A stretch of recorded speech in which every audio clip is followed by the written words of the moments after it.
Good morning, YouTube. Yeah, I'm not as snappy as I usually am today. Wake up, sleepy people. Yeah, I know. I'm sleepy people today. It's Saturday. I'm trying to rehydrate. I cramped all night last night. But that's not the point of me coming to you today. Me coming to you today is in response to a video that I seen on YouTube. One of the guys that I subscribe to, Carl CNL, up in West Virginia. Man, he has wow. I don't know, really, Carl, but it seems like you are trying to move too fast with your business. I was already headed into business. I'd already bought my truck, was starting to rig it out whenever I discovered your channel and started listening to you. And listening to you kind of inspired me to keep moving ahead. And when I seen you move into the mobile business, I was like, oh man, there's some competition. No, you ain't no competition for me. Excuse me, you're in West Virginia. I'm down here in Texas. We have a little bit longer mowing season. And plus, I work on ATVs and boats and jet skis and stuff like that. That helps keep me moving. I'm hoping that'll help keep me moving during the wintertime.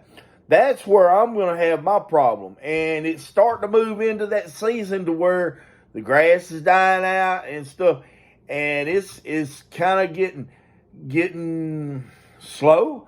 But my jet skis are picking up and my ATVs are picking up. And that's really where the money's at anyway, is in the ATV repair.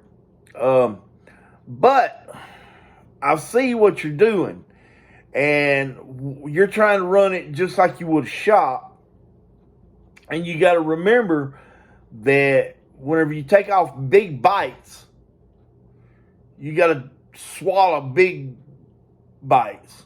Okay, I'm trying to do it in little bites. I'm doing my business in little bites. I schedule one repair a day during this time of the season because it's so hot. We're talking about 97 degrees. We're talking about 110 degree feel-like temperatures.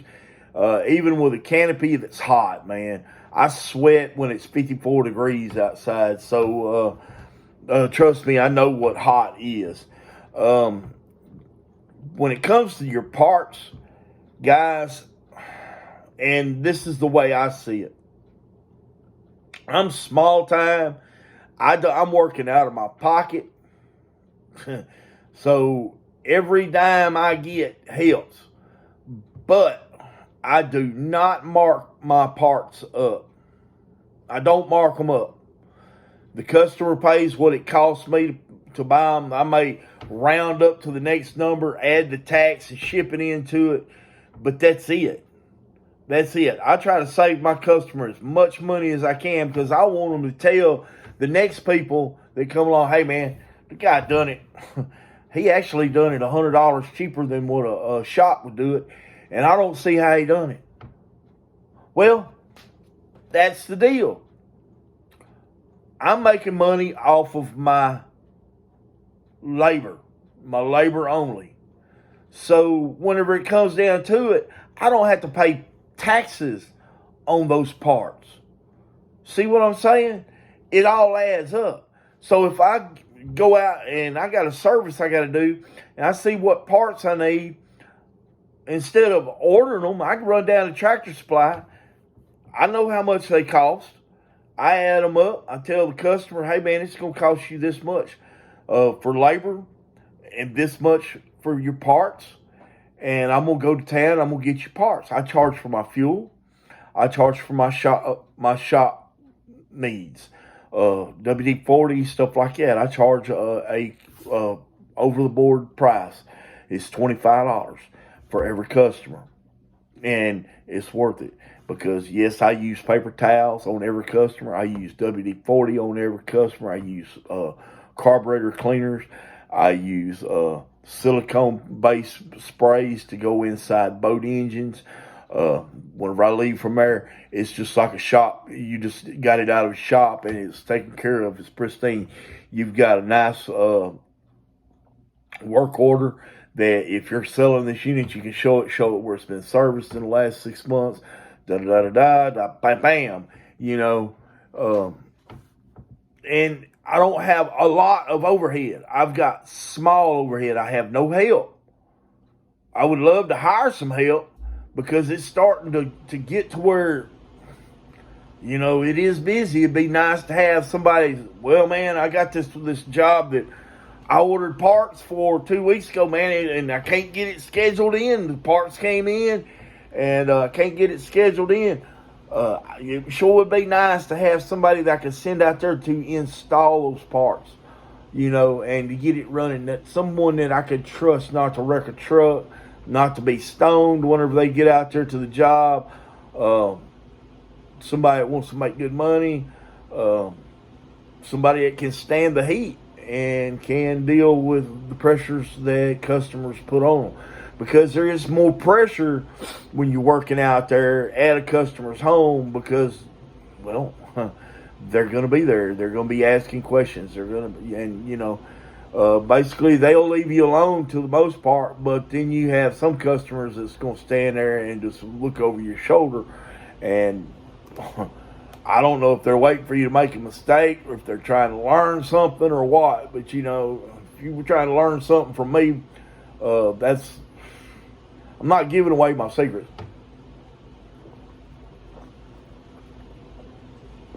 Oh, that's good water. I love that stuff. Comes in several different flavors.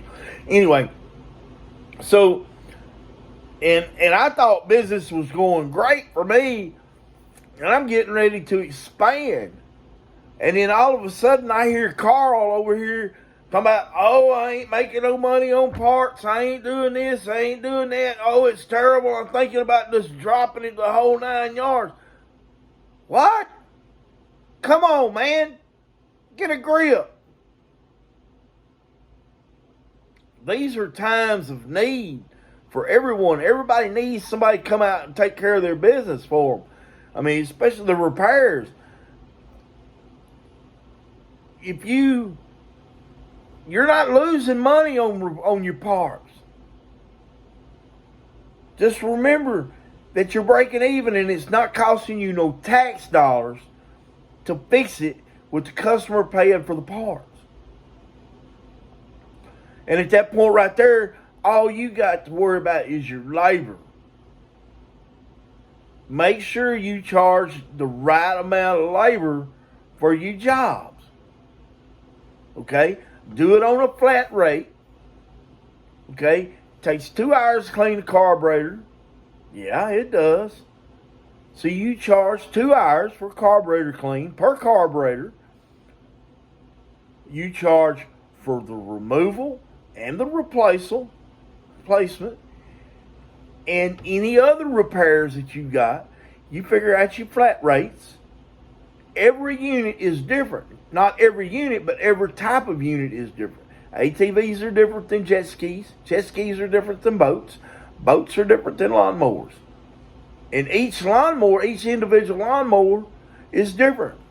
Because a Husqvarna is different than a snapper. A snapper is different than a bad boy. A bad boy is different than an Aaron's. They're the same, but they're not the same. So they have just a little bit of different times. You got drive belts for 0 turns. You got drive belts for tractor style mowers. Okay? They're all different. So you just put your flag time in there.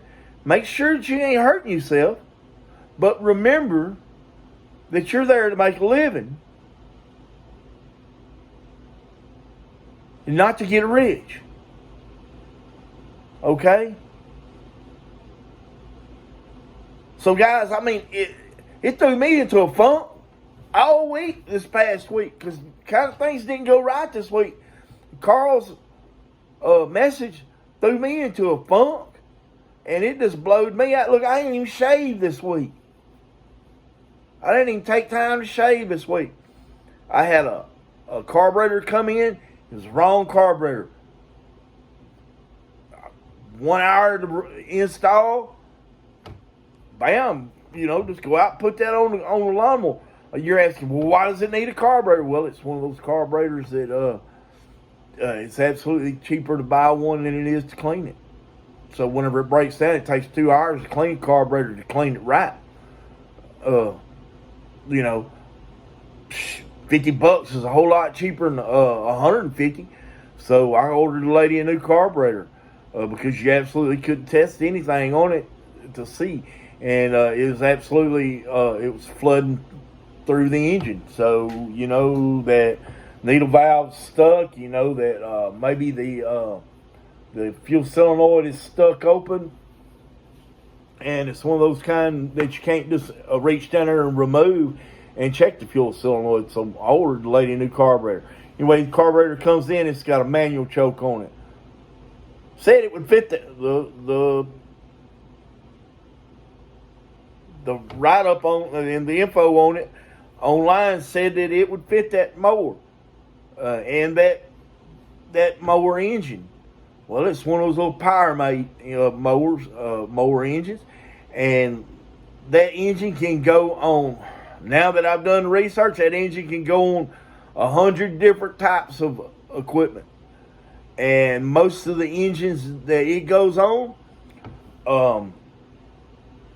are manual choke, tillers, water pumps, generators, stuff like that. You just reach up and flip the choke off.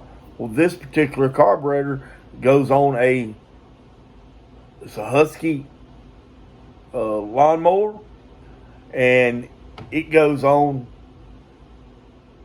It has a lever up on the dashboard that turns it off and on. So what you got to do is you got to narrow down what you're going to work on. And that's what I decided that I was going to do. After this summer, I've took a beating on some different types of lawnmowers. There's going to be a few things that I'm going to narrow down and I'm going to take off my list. I'm not going to work on Kawasaki mules. Anything that takes me more than 4 hours to complete, I'm not going to work on. I'm not going to work on the lower end lawnmowers next year, like Husky, MTD lawnmowers. Those lawnmowers that whenever you fix the initial problem, that you crank it up, you discover something else wrong with it, and then you go back out there and fix that, and then you crank it up and you discover something else wrong with it. Those lawnmowers are out. The higher end lawnmowers, like your big zero turns, stuff that you bad boys, Kubotas, Hustlers, stuff like that, I'm still going to work on that. That's no problem. Yamaha, Honda, ATVs, yeah, I'm going to stay with them. They're side-by-sides. I'm going to stay working on them. Yamaha boats, the older boat engines, yes, I'm going to stay working on them. But whenever you run into problems that you can't fix in 4 hours, that starts getting into your money. Because people start wondering, okay, they do. 4 hours is a long time to sit at somebody's house. You need to be able to pull up there, get the job done, and get out of there in an hour and a half to 2.5 to 3 hours at the most. You need to be able to, because you can't make no money on one job. You got to be able to work 2 jobs a day at least for a person to make money. All right. And if you got people working for you, you got to make them hustle. I really hate to say it, but you got to make them hustle, because you taking your cut out and you paying them too. So your cut ain't as big as what it is when you're working for yourself. When you're working for yourself, it's all yours. But when you got somebody else doing it, only a piece of that money is yours. Okay? So you got to keep it positive. You got to stay positive. You got to remember that you're doing it for the customer and not you. and keep it in the Lord's name. And you've done that, and you're a preacher, so you know. So, I mean, keep it positive. Keep your message positive. Because there's some of us out here that take that negativity and apply it with what's going on in the world, and the world is bad negative right now. It is in the worst shape I've ever seen it in my life. But you got to keep a positive message flowing. That way, the people that do listen to you will listen to you. But whenever I heard all that negativity, it's like, man, I didn't want to listen to it at all, and it just threw me into a funk. Because even though my business is going well, it got me to thinking about, well, I'm not making no money off the parts. Well, no, I don't have it designed to make any money off the parts. So, no, I'm not making any money off of it. And I should be. I really should be. And in the future, I probably will start adding money in there, but not until I get established. I want to be established where I'm booked 2 weeks in advance. Now, I'm already down to a whole week in advance, so I'm doing pretty good. I gotta keep myself on the positive note. So remember, guys, the people that you listen to, they affect you mentally, and you gotta stay stable. And you can't let somebody else's funk run you and your business into a funk. Look at my hands. Yeah, that's real. That's real. I work every day. Some jobs like yesterday, man, I had a guy's ATV over here. He brought it to my house. I don't like that. I don't like working at my house. I don't work on Fridays. Monday, Tuesday, Wednesday, Thursday is my job, is my day. I can make a living in those days. Friday, Saturday, and Sunday. Friday at dark, I don't do anything from Friday at dark to Saturday at dark. That is the Lord's Sabbath. And I don't do anything as far as work goes during that time period. Okay? Sunday I get up, I get dressed, and I go to church. So I spend my day worshiping on Sunday. What kind of religion do you... I follow the Lord. I follow the Bible. But the church I go to doesn't meet on Saturday. So I go to church on Sunday. All right? I know it don't make no sense. My wife says it don't make no sense. But it's fine with her. It's what's in my heart.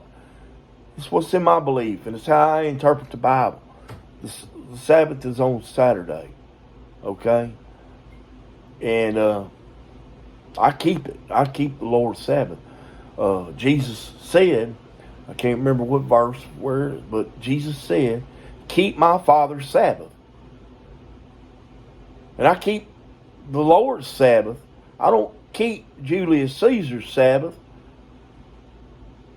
See where I'm going? All right, so there we go. Let's keep the Sabbath. And so Friday, yesterday,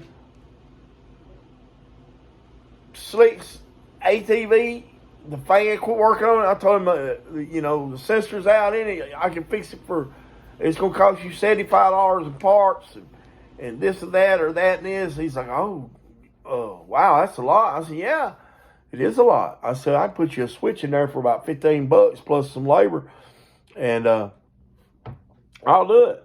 Well, I got out there and started working on it, and it shouldn't have took but about an hour to do. So I told him I'd do it for $75. It's what my shop labor rate is. It's an hour, $75. So I start getting everything lined out and start working on it. I ended up spending half a day on it. It got hot. And I was here at my house. You know how hard it is knowing that it's 62 degrees inside your house and you only 30 or 40 steps away from that 62 degrees and it's 97 and you got sweat pouring off of you? Yeah, it's hot. So anyway, I welded all of his wires together and put them all together, heat shrinked them, put him a switch in, and now his fan runs on demand. And so his ATV will never get hot. He just lopes around town, drives around town, and I'm sure it gets hot. So I'm sure he'll be doing that. So anyway, guys, I've been on here long enough, ranting long enough. Carl, good luck to you, man. I'm going to stay a subscriber, and I'd like for you to subscribe to my channel. And I'd like for all your subscribers to subscribe to my channel. Let's keep it positive and keep it flowing, and your mechanics business will take off, and it will flourish. But you ain't going to do it all in one summer. All right? Okay, well, here we go. And here's to a good winter. That's what I'm worried about is my winter time. Because my bills still come due. I ain't got a lot. They still come due. All right, God bless.